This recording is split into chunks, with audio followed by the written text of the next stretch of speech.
Assalamualaikum warahmatullahi wabarakatuh.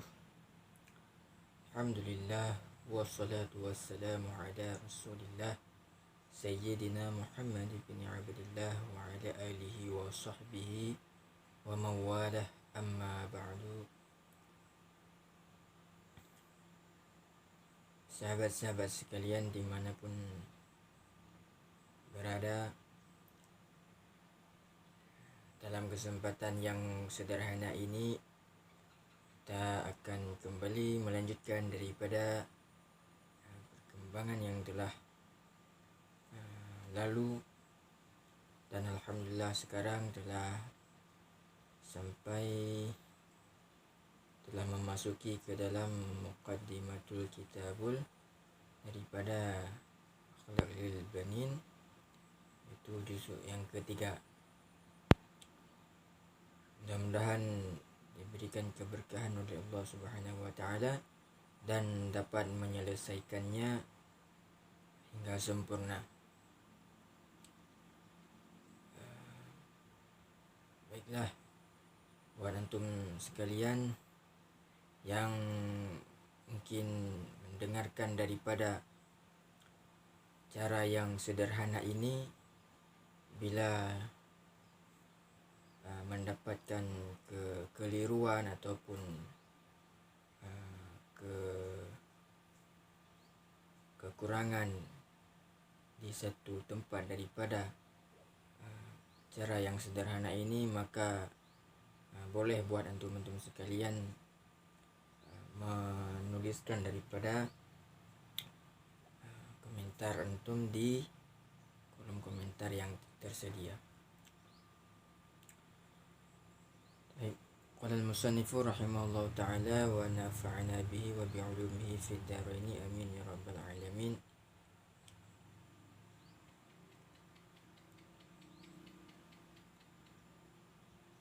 Ayyuhal waladul aziz, innallaha khalaqan nasa fi hadzal alam wa faddalahum 'alal hayawanat bil aqli wad dini wal lisani wal akhlaq.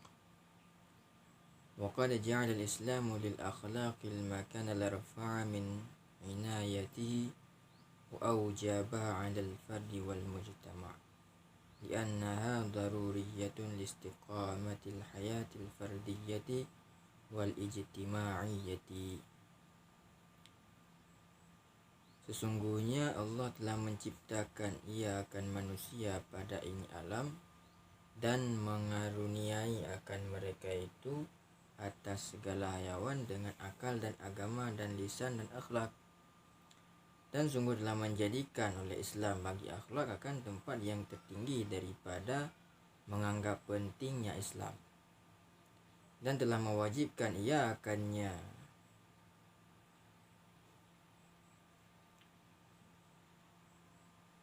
akhlak atas perorangan dan atas suatu perkumpulan. Di dalam mukaddimah yang ketiga ini disebutkan bahwa Allah Subhanahu wa taala telah melebihkan manusia atas makhluk-makhluk yang lainnya. Jadi manusia berada pada posisi yang paling baik di antara makhluk-makhluk lain yang telah diciptakan oleh Allah Subhanahu wa taala, yaitu terdapat akal. Nah, akal dan agama dan lisan serta akhlak bak manusia. Di pada manusia itu terdapat perkara-perkara yang tidak ada pada makhluk lainnya selain manusia. Misalnya akhlak dan agama serta akal, ini adalah perkara yang terkhusus berada pada diri manusia dan khusus diperoleh oleh manusia atas pemberian daripada Allah Subhanahu wa taala. Seperti misalnya akal. Ini adalah karunia besar yang Allah titipkan pada diri manusia. Dengan adanya akal tersebut, mereka dapat mengenal mana yang baik dan mana yang buruk. Dan dengan adanya akal tersebut, manusia ini dapat mengambil hal yang baik dan meninggalkan hal yang buruk.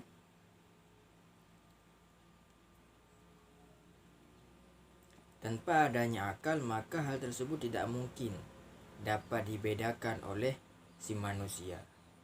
Misalnya seorang yang tertimpa padanya kehilangan akal, artinya gila. Maka terhadap si gila tersebut dia tidak dapat membedakan lagi mana yang baik dan mana yang buruk. Bahkan hal yang buruk dia bisa saja menganggap hal tersebut adalah hal yang baik, perkara yang baik. Ini penyebabnya adalah dikarenakan tidak adanya akal yang dapat menyaring daripada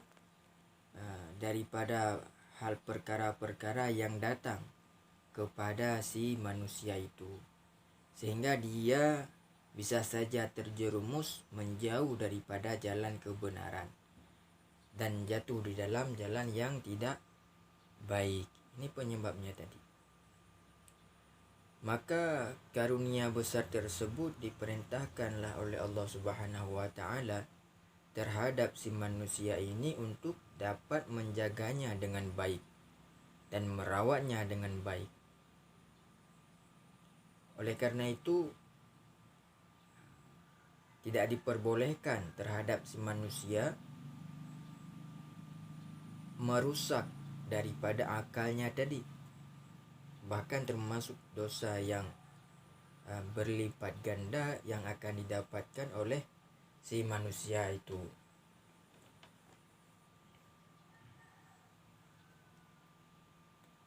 Begitu juga dengan agama. Agama ini adalah karunia yang sangat besar yang diberikan oleh Allah Subhanahu wa taala untuk kehidupan manusia. Tanpa adanya ajaran agama itu, maka para manusia ini akan hidup di dalam kegelapan, akan hidup di dalam ombak yang besar yang bisa saja mereka tidak dapat berjalan di atas jalan yang dapat menyelamatkan mereka di kemudian hari. Maka agama itu hadir di dalam kehidupan manusia. Juga oleh karena itu diperintahkanlah terhadap para manusia ini untuk mempelajari agamanya. Ajaran agama yang telah dibawa, yang telah diajarkan oleh para guru-guru itu adalah perkara yang sangat diperintahkan terlebih dahulu terhadap umat manusia untuk mempelajarinya. Maka hadirlah berbagai macam tempat sebagai wadah dalam mempelajari ilmu dan menyampaikan ilmu, juga mengajarkan ilmu. Misalnya pesantren, sekolah Islam, madrasah-madrasah, halaqah-halaqah. Itu semua adalah tempat yang disediakan oleh para pengajar untuk menyampaikan ilmu agama, ajaran agama. Oleh karena itu terhadap manusia, terhadap para anak-anak dan remaja ini, hendaknya mereka memaksakan diri mereka sehingga terbiasa menghadiri daripada tempat-tempat mempelajari ilmu, tempat-tempat belajar ilmu. Mereka bisa di tempat yang menetap dalam jangka waktu yang lama, ataupun di tempat yang tidak disediakan untuk menetap di situ, namun belajar dalam jangka waktu yang singkat kemudian bubar. Ini adalah perkara yang pertama sekali dianjurkan terhadap para mukallaf, terhadap para remaja-remaja. Karena persoalan pentingnya ilmu itu tidak dapat dipungkiri lagi, merupakan hal yang sangat harus didahulukan sebelum hal-hal yang lainnya.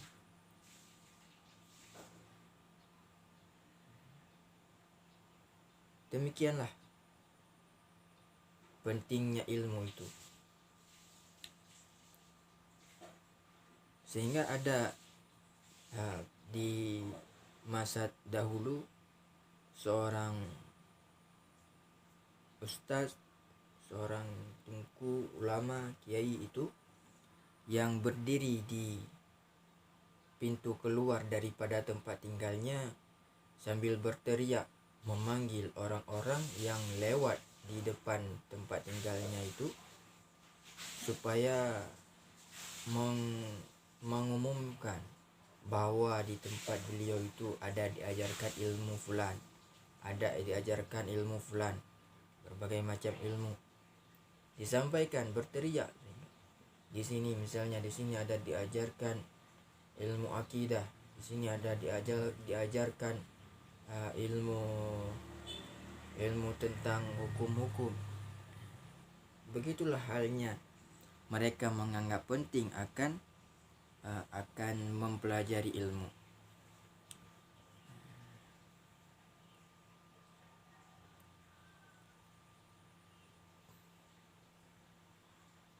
Karena kenapa? Mereka sadar betul bahwa agama ini adalah perkara, ajaran agama ini adalah perkara yang sangat diperlukan dalam kehidupan umat manusia. Bahkan dikarenakan karunia yang dikhusus yang diberikan oleh Allah Subhanahu wa taala terkhusus kepada para umat manusia.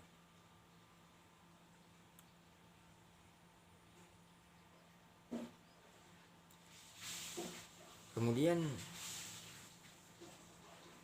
juga oleh Islam ini mengutamakan akhlak pada tempat yang sangat tinggi. Wa ujaba 'alal fardi wal mujtama', dan mewajibkan ia akan Islam atas perorangan dan perkumpulan.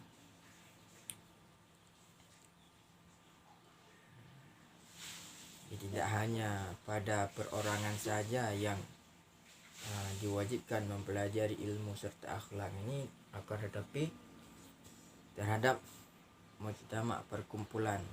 Suatu perkumpulan ini harusnya mereka mempelajari daripada ilmu dan akhlak. Li'annaha daruriyatun liistiqamatil hayatil fardiyati wal ijtima'iyah.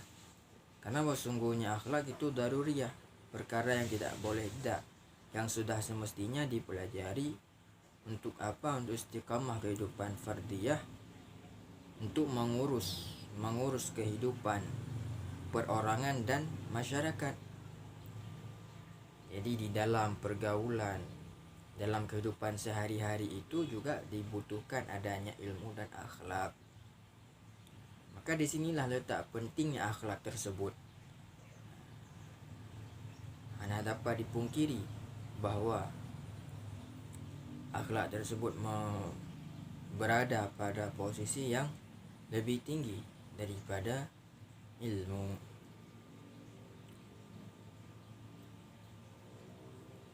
Fal-insanu yaduru nafsahu idza kana sayyal akhlak. Maka manusia ini memudaratkan dirinya apabila ada yaitu yang buruk akhlak, dan merusak akan kebanyakan amalnya apabila ada yaitu yang dusta, lagi yang hasud, yang buruk lagi orang yang riya. Jadi tidak ada keuntungan sama sekali pada orang-orang yang merusak akhlaknya sendiri, mana dia tidak memperhatikan akan keluhuran akhlaknya, keluhuran budinya itu. Begitu juga apabila dalam masyarakatan memudaratkan akannya oleh tersebar ini akhlak yang rusak, maka hidup oleh mereka itu selama-lama dalam perdakwaan dan permusuhan, dan berbangga diri dan saling memukul, membunuh. Maka hal-hal tersebut adalah yang sangat dilarang. Sudah semestinya tidak ada pada seorang muslim itu adalah perkara-perkara yang dapat merusak akhlaknya, dapat merusak perangainya. Dari perangai yang terpuji menjadi perangai yang tercela. Namun yang diperintahkan di dalam Islam itu adalah merubah daripada akhlak yang tercela menjadi akhlak yang terpuji. Dari perangai yang buruk menjadi perangai yang baik. Ini yang diperintahkan di dalam pelajaran yang telah kita pelajari tersebut.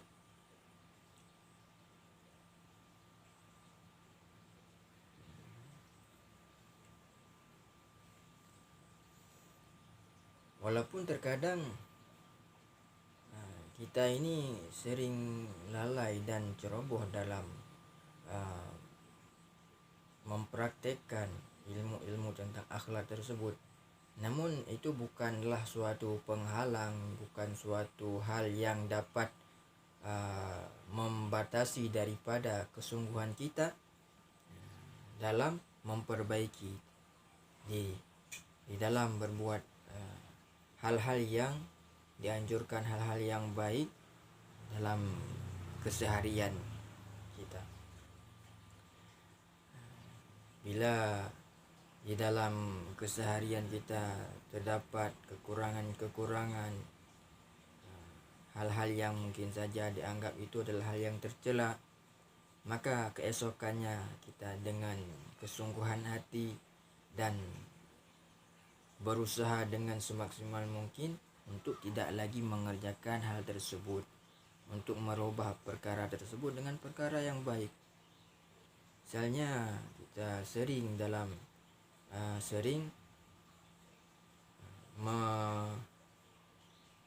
membuat orang lain jengkel ataupun marah, maka itu adalah suatu hal yang tercela.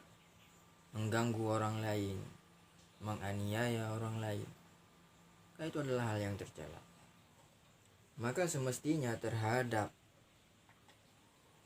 orang tadi itu keesokannya tidak lagi mengulang perkara yang sama, sehingga dia terbiasa dengan perkara-perkara baik, perkara-perkara yang dapat membuat keuntungan baik bagi dirinya sendiri ataupun terhadap orang lain. Demikianlah yang diajarkan di dalam pelajaran-pelajaran.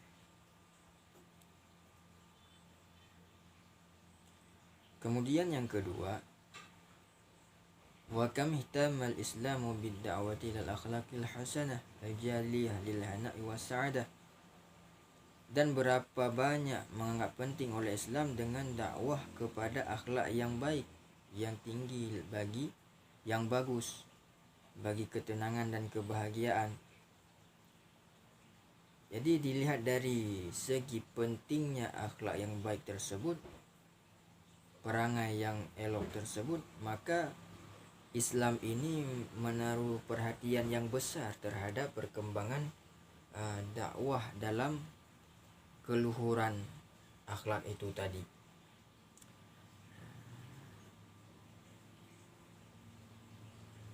Wa tahdhir minal akhlaqi sayyi'ah al-mujibah lit-ta'ashush wasyaqawah. Dan berapa banyak Islam ini menganggap penting akan menghindari daripada akhlak yang buruk, perangai yang buruk yang mewajibkan bagi sengsara dan celaka.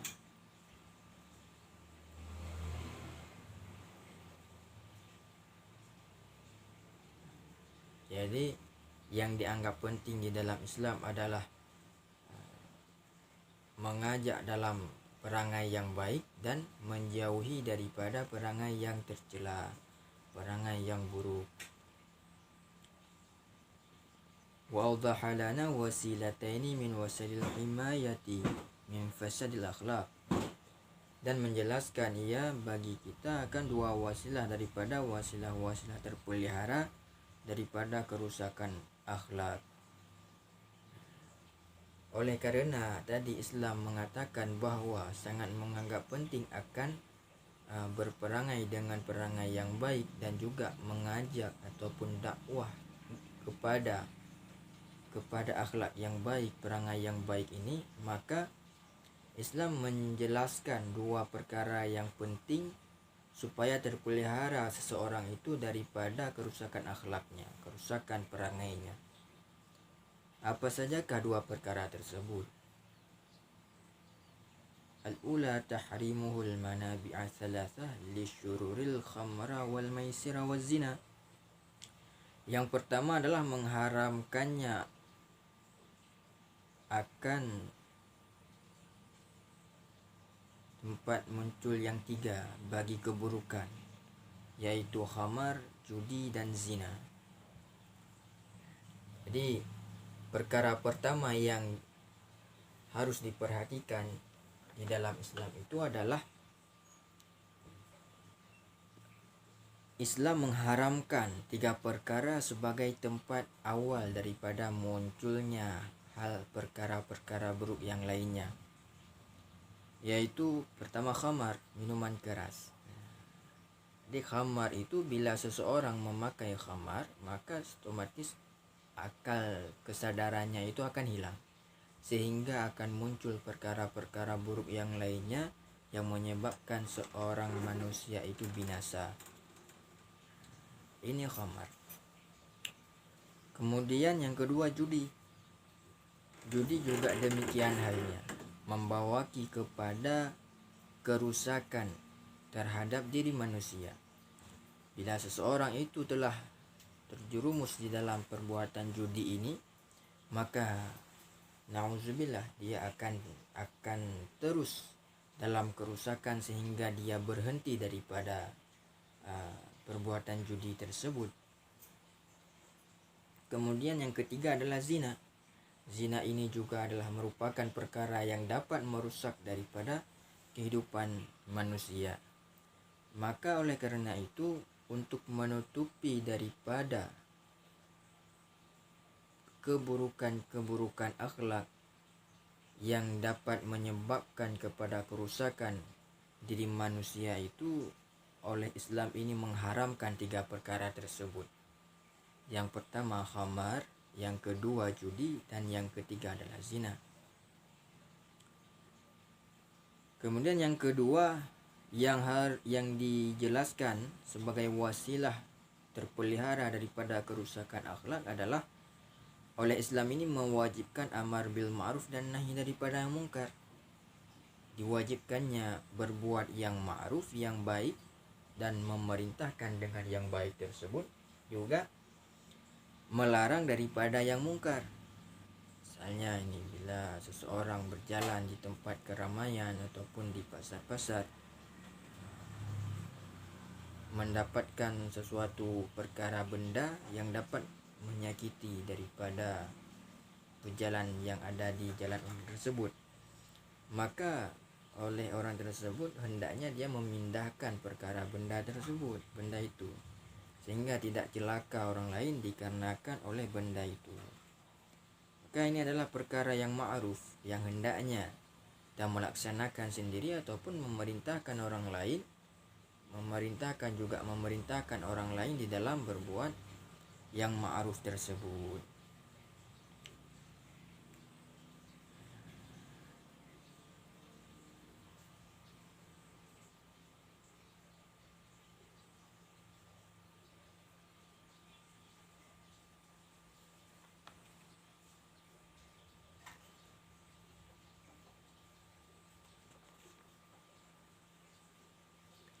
Kemudian yang ketiga, ini kita tidak memperpanjang pada poin yang lain, pada hingga nomor 3 saja sampai nomor 5 mentang. Maka fal insanu fi hajatin massatin ilal akhlaqi fi jami' halatih fa in faqadahal fal mautu aula lahu min hayatih.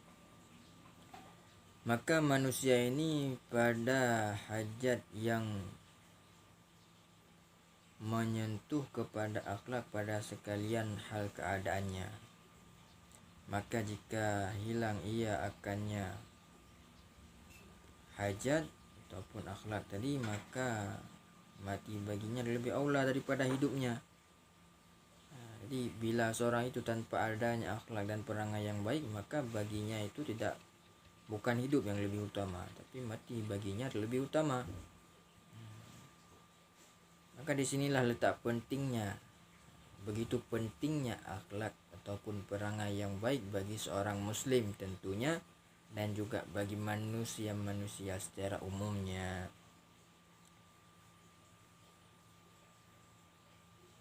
Kama qala Imam Syafi'i radhiyallahu an, sebagaimana Imam Syafi'i pernah mengatakan, ma wahaballahu li imri'in hibatan afdala min aqlihi wa min adabih. Tidak ada pemberian Allah Subhanahu wa taala terhadap seseorang itu yang terlebih besar pemberiannya melebihi daripada akal dan adabnya. Jadi dua perkara pemberian Allah yang sangat utama, yang tidak ada perkara lain yang lebih utama daripada hal tersebut, yaitu akal dan adab. Huma hayatul fata fa in fuqida fa inna faqdal hayati al yaqubihi. Maka keduanya itu adalah kehidupan seorang pemuda. Maka jika tiada akal dan adab tadi, maka tidak ada kehidupan baginya itu terlebih layak daripada dia hidup. Dua hal, yaitu ilmu dan yaitu akal dan adab.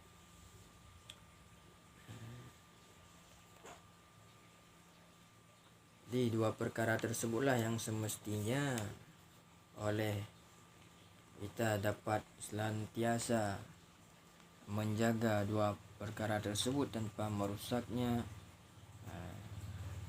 dan menjadi bekal yang utama yang menyebabkan bertambahnya kebaikan yang lain dengan adanya dua hal tersebut, insyaallah ta'ala. Jadi tidak ada istilahnya menggunakan akal itu untuk mencerobohi manusia yang lain ataupun membinasakan manusia yang lain, tidak ada. Tapi menggunakan akal tersebut di dalam berbuat baik dan mengajak orang lain di dalam berbuat baik. Karena bila mana seseorang itu menjadikan perkara yang utama diberikan oleh Allah Subhanahu wa taala bagi mereka, menjadikannya sebagai penyebab bertambahnya kebaikan yang lain, maka baginya itu akan berlipat gandalah pahala terhadapnya, dan dicatat dirinya itu sebagai orang-orang yang bersyukur, yang akan mendapatkan berbagai macam kebaikan-kebaikan nantinya. Amin ya rabbal alamin. Mudah-mudahan kita bisa mendapatkan perkara hal-hal tersebut sebagaimana yang telah dijanjikan oleh Allah Subhanahu wa taala terhadap orang-orang yang bersyukur, bahwa bagi mereka itu akan diberikan nikmat yang berlipat ganda, bahkan akan ditambah. Bila mana nikmat itu kurang, akan ditambah dan ditambah terhadap orang-orang yang mau bersyukur, yaitu yang menempatkan ataupun menggunakan